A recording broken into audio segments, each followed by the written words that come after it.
এই ভিডিওটা অবশ্যই শেষ অবধি দেখবেন, দেখুন কীরকম ভাবে ওকে মেরে দিল। এবার দেখুন আক্রমণ হঠাৎ কেমন তাকাচ্ছে, মেরে দিবে। ছোট বড় কিছু মানে না, মেরে দেয়। লড়াই কেমন করছে, বাবা দেখুন নেমে গেল, পালালো কেমন।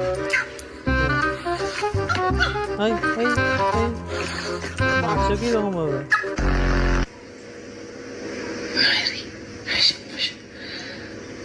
ভিডিও ভালো লাগলে অবশ্যই লাইক করবেন, চ্যানেলকে সাবস্ক্রাইব করবেন।